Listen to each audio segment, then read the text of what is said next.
Hello and welcome to the webinar this afternoon. My name is Tom Fortune, Marketing Director with Annie Mac Home Mortgage, and I am incredibly excited to jump into the conversation today with our guest, Tom Duffy, who's joining me. To set the stage for the call today, this call is really for industry professionals that are committed to finding success in a tough market. So if that's you, you're in the right place, and I couldn't be happier that you've decided to spend a few minutes with us this afternoon. We really believe that when the market changes, we have to change. There's new tools, there's new strategies, and there's consistent action that we have to take that will lead to success. And so today we're going to dig into that. We're going to hear from Tom Duffy, what's working for him, what's working for his team, and what recommendations we have for all of you to make the most out of the rest of this year and heading into next year. So I'll do a little introduction for Tom. Tom Duffy has over 35 years of experience in real estate. He's done over 5,000 successful transactions. He's been a member of the New Jersey $1 Million Sales Club consistently since 1991, where he holds the highest level award given by the state there. Over the past 20 years, Tom has been a member of the Professional Standards Committee for the Gloucester and Salem County Board of Realtors, and he was the youngest member to be president of that board in 2005 and 2006. He's now leading a team of 11 agents, and they are consistently finding success even in today's market. So with that being said, Tom Duffy, welcome to the call. Hello, everyone. How are you? Glad to be here today. Thanks, Tom, for inviting me. Great. Well, we're going to spend some time really zooming in, on the market as it stands today. But before we do that, when we have somebody with the depth of experience that you have, I thought it'd be helpful for us to actually zoom out a little bit first. And, the thought crosses my mind, this is not the first market. This is not the first tough market you've lived through, right? Not at all. I started real estate in 1988. When I started real estate, rates were between that 9 to 11% when I first started. I've seen high interest rates, low consumer confidence, tons of inventory in the market, prices coming down, prices going all the way up to multi-bids, to raise rates. I mean, so I've seen the whole plethora of what you guys are experiencing here today. And I can tell you this, guys, I'm in the trench with you. So you hear all that stuff, but I'm day to day in that trench with you. So I hope to bring some value to you guys today. That's awesome. I'd love to know mindset, like in a tough market. I think the tactics can change, occasionally from market to market, depending on specifically what's challenging. But I'd love to get your thoughts on, when the market starts to get tough, what's in your mind? What are you thinking about, and what are you, really just showing up and doing on a daily basis to be able to deal with that? So Tom, you said it right there, showing up, every day showing up. Your mindset of showing up and being there and being in a place where you're not gonna, and I always tell people, like, if you're lit by the coffee machine and everybody's talking poorly, go away from there. Go to people that are making it happen. Make sure you're around people that have the mindset of where you want to be. Because being proactive and not being reactive to this market is going to get you through anything. And then if you just persevere and you stay on point, you'll be on top of it all. That's good. I love that. All right, well, let's zoom into today. I want to hear from your perspective. There's definitely some challenges out there, but what stands out to you as the biggest challenge that you and your team are currently facing every day? So I would say all of us on this call, if we're in the industry of real estate, right now it's about low inventory, rising rates, people that don't have the confidence to find, their home. They're afraid if they sell their home, they won't find one, or they can't fiscally get over I have an interest rate that's half of what's there now, and I want to pay more for a home. So it's the challenge that everybody faces here today. That's good. Yeah. And what, just quickly, how are you dealing with that? I mean, we know the challenges. We're all dealing with it the best we can, but are there any specifics, that you can share with the group on either how you're talking to buyers about those challenges or how you're guiding them, to overcome those challenges or to just think about them differently? So there's a ton of stuff on the market that shows that, okay, if somebody bought a house at this time, the increase, what that would be like today. I always tell people there's never a good time. If you have a need to do something, just do it. And if you stay on that mindset, don't listen to everything else and you just stay on that mindset. If you have a need, you want something, just do it. There's never a good time. In life, we always say that. How many times have you said that? Oh, if this happens and if this happens and if this happens, there's never a good time. Just do it. That's good. I've heard that said about having kids, right? Never a good time, but it's great when it happens. And then you look back at that experience and guess what?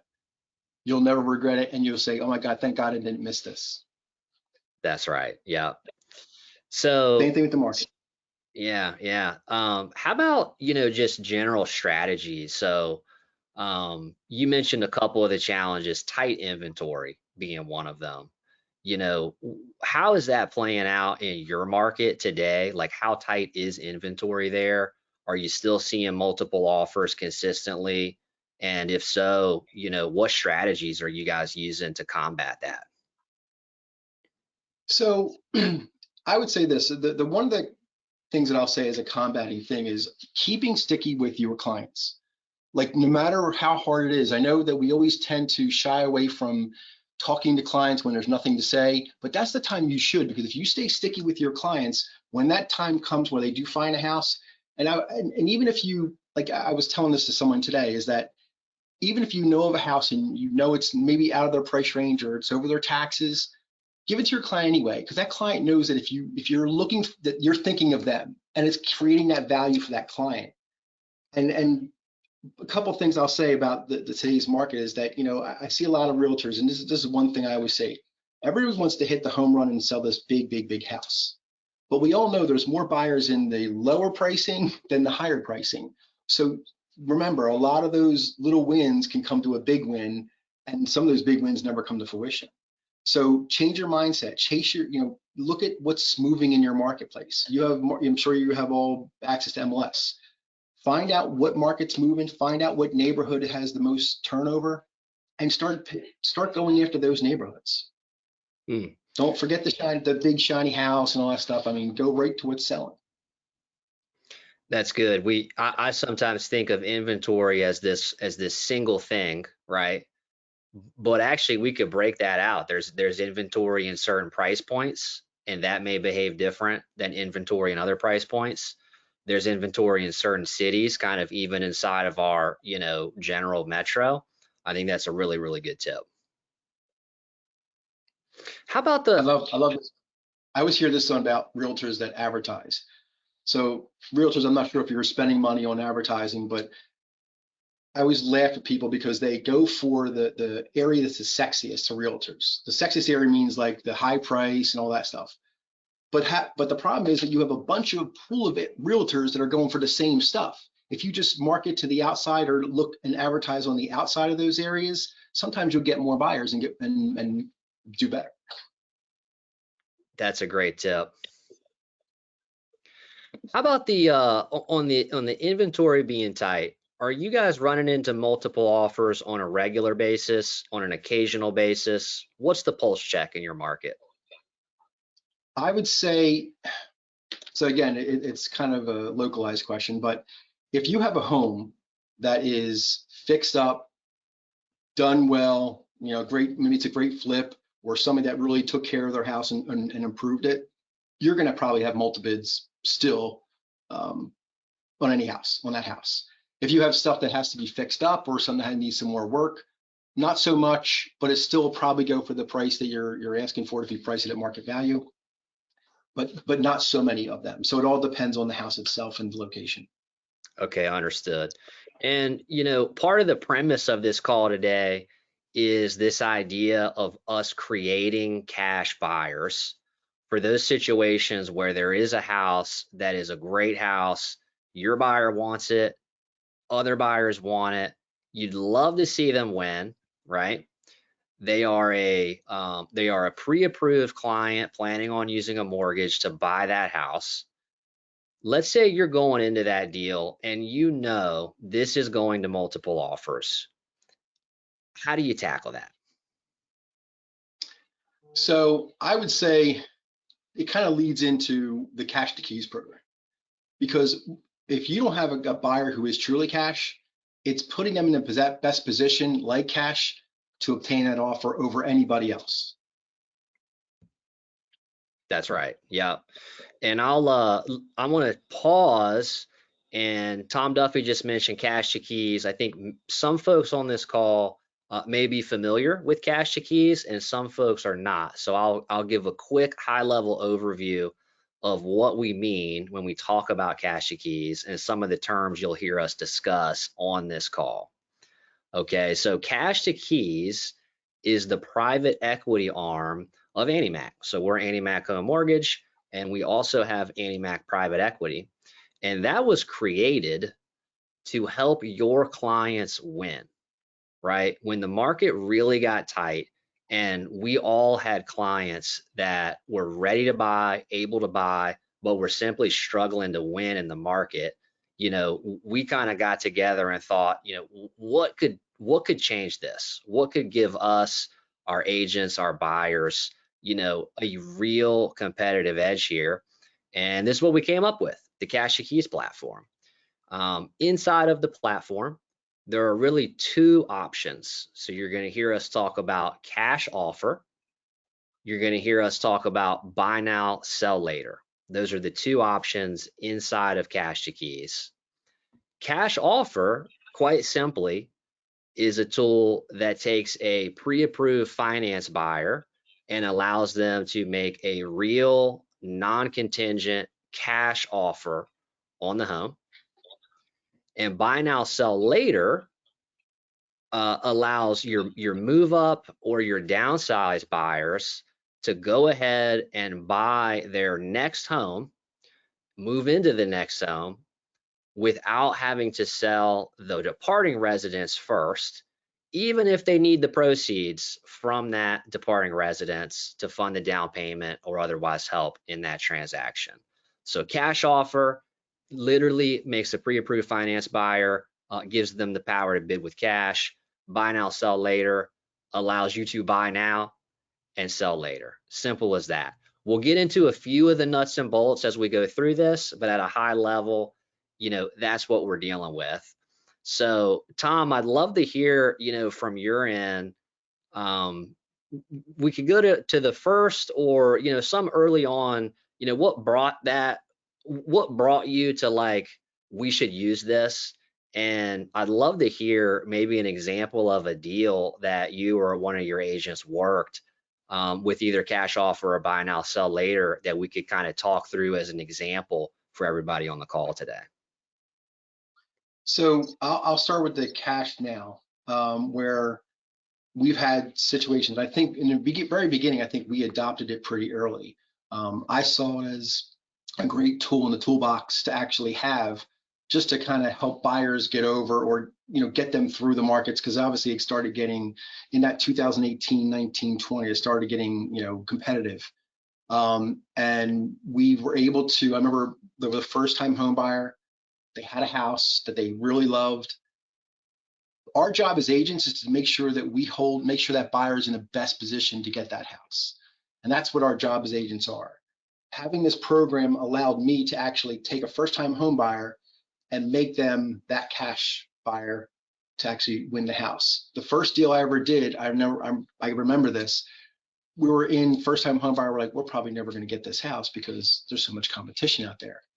We went to the cash offer, put him in as cash. The agent had a house, or she had the house listed, and she had a contingency buyer on it. She dropped the contingency and went with our buyers, and we sold them the house, and we actually closed in, I think, 17 days. And it won that client the offer. That's awesome. I'd love to know, on the short close time, How is that possible? How can you close in 17 days, with a program like this? And I can fill in a few of those gaps too, if that would be helpful. Well, you guys did it. Yeah. The having the buyer that was qualified prior to having all of that done ahead of time because they were already in the program because they knew they had to be competitive. I just helped the shortness of the days. But yeah, I mean that they were already in the program, and then we just again we weren't sure about the program itself in the very beginning because this was the very beginning stages of our peer program. And then we're like, you know what, let's give it a try. I mean, give them the edge, and it worked. Yeah, So you can that's fill in great. the rest about the time. Yeah, so I'll fill in, part of how that program works is we do a full underwrite with the buyer up front. So rather than just an informational pre-approval, where we take down basic info, run it through the system, okay, you're good to go. We actually collect all of the documents. We fully underwrite the file, and that gives us the confidence to be able to make the cash offer, or have the client make the cash offer. And as a byproduct, it actually helps keep that close time incredibly short because we have all of this documentation already on hand. We've already gone through the process to underwrite.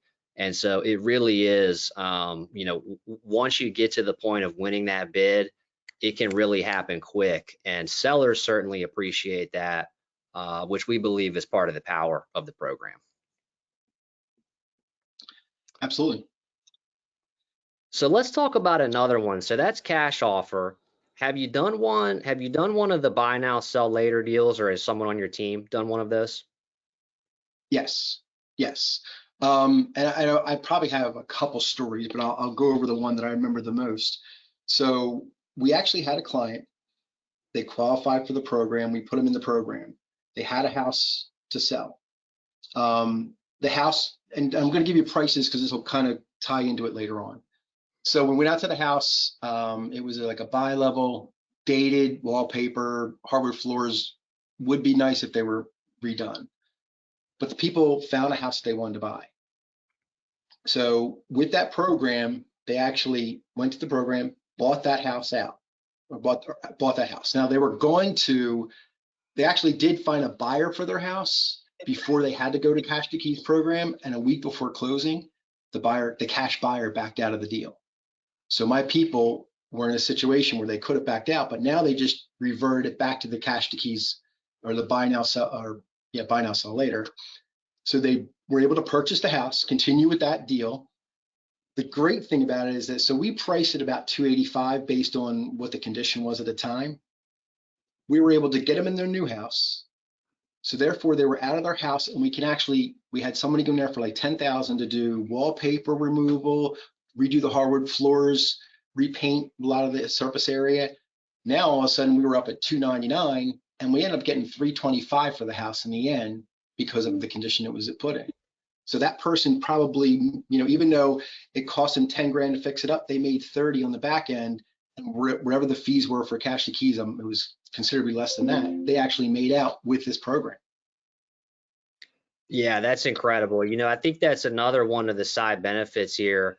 We created it just as a means to win, right? As a means to get the offer accepted. Uh, One of the other benefits, though, is when you are a cash buyer, oftentimes you don't have to be the absolute top dollar bid. The value of being cash and being non-contingent can help save on the purchase price. And as you outline, there's just a number of ways that extra value kind of gets created when you have this tool as a part of your mix. And I'd love to take a quick poll, from our audience here. So audience, feel free to throw this in either the questions or the chat if you see that on your GoToMeeting. Would love to know how many buyers you're working with that have a home sale contingency. And you're trying to work with that, you're trying to get them into their next house. We've got some AnnieMac tumblers that we'd love to give away. I'm going to keep an eye on those responses, and the person with the highest amount there will get a new tumbler sent out to them. So let's keep it rolling, Tom. Can I speak to that, Tom? Because Yeah, right now And if you're an agent out there and you have a database of people and you already know that your database is fearful that they won't find a home, you could actually use this program to actually market to those people. And I'll give you an example. So when you call somebody up and they say, oh, I don't know where I would move to, or I can't find a home. I'm like, what if you had an option where you could actually buy that house without selling your house, so you never have that fear that you don't have a house to live in, and you're able to buy the house you wanted and then come back and sell your house at a later time? Would that work for you? We actually have people on our team that are actually marketing to that, because we know that's the objection. And if we have a solution to the objection, why not make that? Why not push that? And that's exactly what we're doing now. That's right. And sometimes we talk about this inventory problem as like it's out of our control, right? In this case, though, we actually have some influence over that problem by using tools like this, right? Because that buyer that might be sitting just on the sidelines thinking, I don't want to deal with this challenge of stacking two transactions on top of each other, finding my house in the right time and all of that. What's your opinion on, the impact that that's having as far as actually opening up some more inventory and helping the market as a whole? I mean, let's face it. I think the lower interest rates will open up that inventory, because you have a lot of people that are penned up that want to do something but just feel that they can't. And when interest rate starts to come down, we're going to see that probably open up, and more of the inventory will come. But it will help people move the needle, because listen, your people are not going to move unless they have a place to go, and that solves the problem. That's good. I'm glad you brought up the interest rate question. To the buyer that's telling you, hey Tom, I'd love to buy, interest rates are too high, I'm going to wait till they come down. What's your response to that buyer? What's your advice to them? I'll give you my exact response. I'm like, you know what? You date the rate, you marry the house, which means, listen, you find the house you want, and when interest rates come down, you just refinance it, and you're in a perfect position. And how do people, like, when you give that to them, what's the response? Do they get it immediately? Do you have to kind of walk them through that? Like, how does that play out? You got to walk them through it. You got to show them examples of what people have done in the past. I mean, they've seen the interest rates come down, so that's a good thing, because they believe that if it does come down, they can actually refinance, and they probably have some experience in that. But no, you definitely, you might say it, but you're not going to land the punch until you kind of give them an example. And really, it's about, like, bottom line is, where do they want to be? Where do you want to live? Why don't you not be there? If the interest rate's the only thing holding you back, and if it came down later on in life, would you kick yourself for not making that decision earlier? Hmm, that's good. Speaking of inventory, I heard, I think one of the stories that either came from you or someone on your team was regarding expired listings and what we can do to go after expired listings or potentially find some new activity there with those sellers that tried to sell and didn't for one reason or another. Does anything come to mind on that front that you guys are doing currently or have seen work in the past? So we're chasing some older expireds, and we're finding out, not all of them, but I mean, some of the people in that call actually got beat up by the market and just dodged and gotten backed out. So, but again, they didn't have the opportunity that I can provide them with the now Cash2Keys, or even cash up front, or cash offer. So I didn't have those tools in the beginning, but we've actually turned some people and say, well, wait a second, I can keep my house and sell it later, but I can buy a house? And I'm like, yes. And then they're like, well, I might be interested in that. And then you go out the appointment and you explain it to them. And then obviously, I'm going to say this too: your loan reps that understand the Cash2Keys program is your best asset, because if they can tell the other realtor and explain that process when you're making an offer, or even telling a client that's actually talking about getting that program, it's the best tool that you'll have when you're trying to close something. Hmm. So That's thank good. you to my loan reps, Tom and Andy, for being good at what you do, because you've helped us close deals even and explain it to a point where people in the public understood it. Hmm. All right, I'm looking to the questions that we're getting from the field here, and I want to float one to you. This is pretty specific, but we have a question that says, have you experienced any pushback from the seller when the Cash2Keys program is marketed as a non-contingent offer, but it still requires an acceptable appraisal? In this market, no. And I would say this: if you are the listing agent, meet your appraiser, because I believe part of your job is making sure that the value you put on that home, you actually give them the comps to get. And if you look, you'll get them, as long as you're not being unrealistic. Right. Gotcha. All right, good. Let's see if we've got one other one here.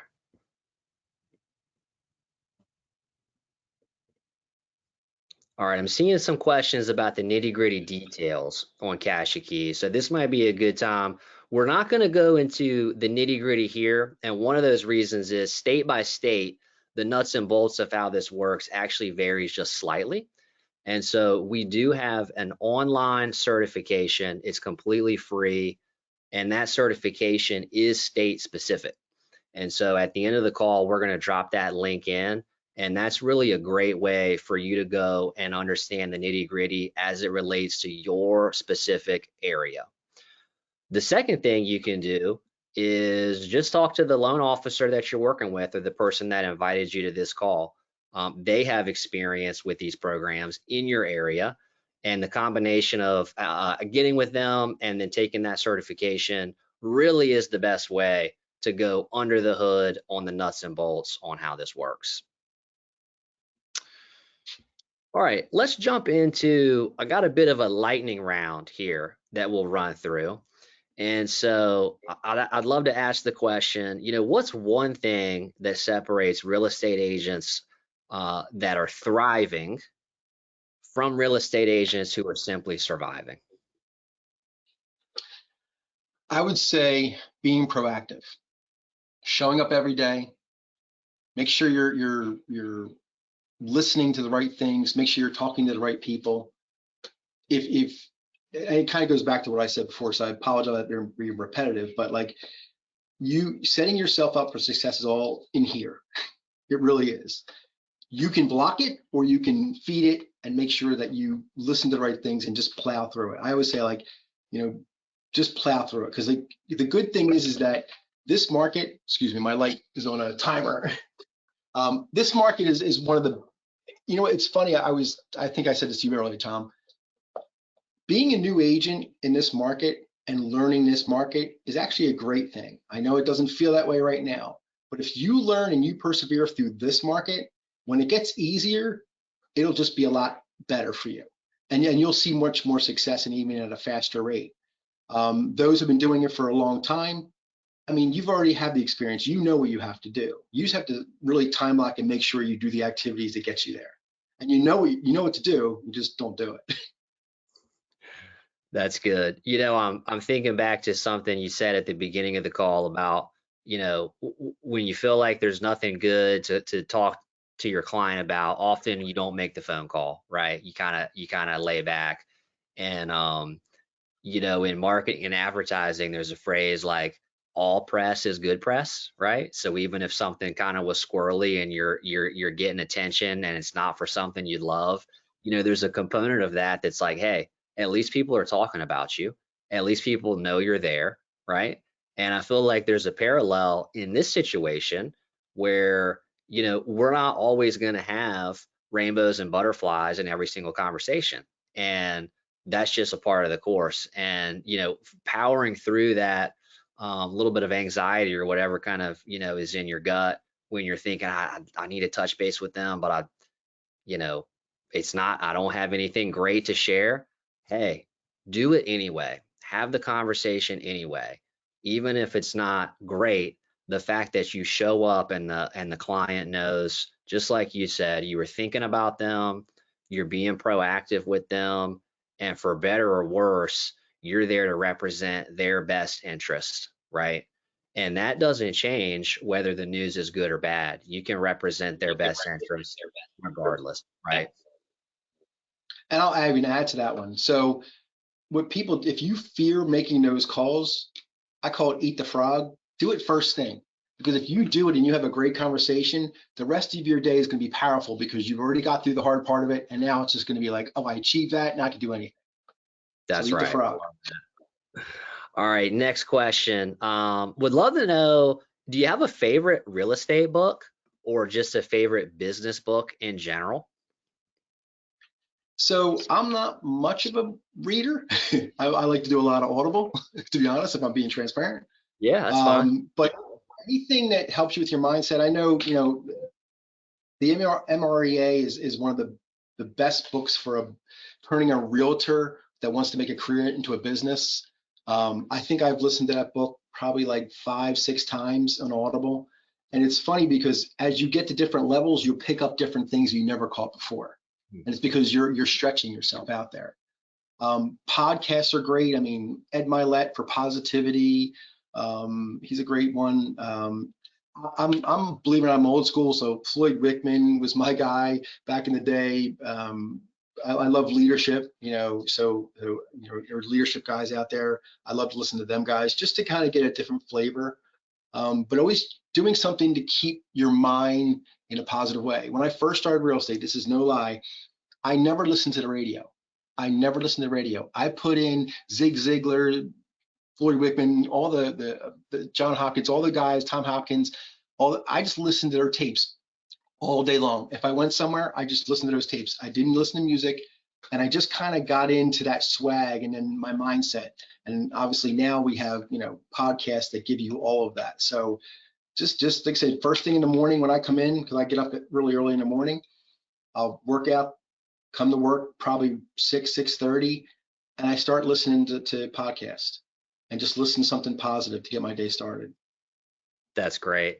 Would you mind giving us the name of that first book that you mentioned one more time?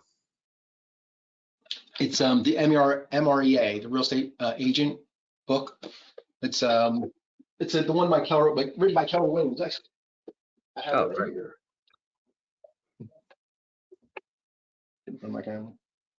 That one, yes, familiar.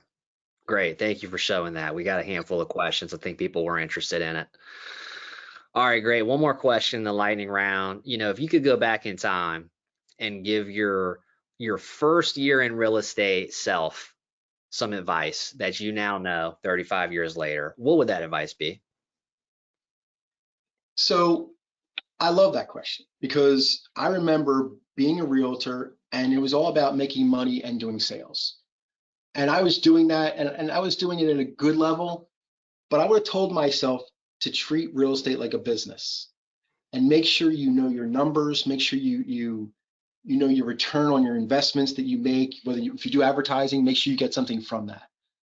Although like treating it like a business is probably the best advice I can give anybody, especially if you're in regardless of what stage you are, if you just kind of going out there and just showing people houses and not treating it like a business, you're missing out. Because if you treat it like a business, you organize it. Like I said, I always say, know your numbers. I mean, I know every dollar that I make, and I know every dollar that I spend. So I know I can do other items, investing in whatever I want to do. But treating it like a business would be my advice to myself. That's great. I love that. Thank you. All right, well, we're getting close to wrapping up. We're going to move to a Q&A here soon, but I'd love to just give you one more opportunity, Tom, if there's anything on your mind to give as a takeaway to folks on this call as it relates either to Cash2Keys and what's possible there, or really just anything in general. What's one thing you hope people take away and go implement as a result of this call today? Well, I actually want to add something that's very timely at this time. Anybody who is in real estate knows about the NAR lawsuit with the Burnett case. So I would say this, it's going to be really important moving forward that we provide our clients and customers with the value of what we do and make sure we explain that value.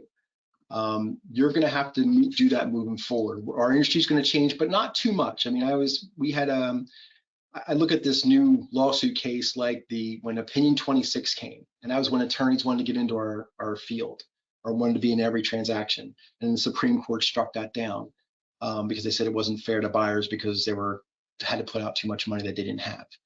So they made it a choice, and I think that we're going to kind of see similar. It's not the same thing, but it's going to be similar to what this new lawsuit's coming down. So don't panic. Don't jump off the whole ribbon. Don't, it's going to be fine. It's just, you have to just let it play out. It's all on appeal anyway, so you'll be fine. So I want to tell everybody that because I know it's timely at this point. That's great. Appreciate it, Tom. All right, for the sake of time, we're gonna go ahead and wrap this up. And what I'm gonna do is try to grab the certification link really quick, and I'm gonna throw this in the chat so that everybody that's on the line, if you're just burning to get into the specifics of how this works in your area, you should just see that link come through in the chat there, worksignup.com/cash2keys. AnyMac Works is our is all encompassing of everything we have put together that is realtor productivity training and support. And so the Cash2Keys platform falls under that umbrella. You'll also see some other great resources on the Works platform when you jump in there. And I will throw out that we are going to have another webinar just like this one in December. And everyone that registered for this, keep an eye on your email over the next few days. We're going to get those invites out. We'd love to have you back. We're going to have another guest lined up for December, and we're going to continue to dig into not only Cash2Keys and how that's helping right now, but really dig into just the fundamentals of what's working, what can help all of us improve what we're doing and get more results out of our efforts here today. And would love to have everybody join us. With that being said, Tom Duffy, thank you for joining. Thanks everybody on the call for joining as well, and we'll see you next time. Thank you. Thank you.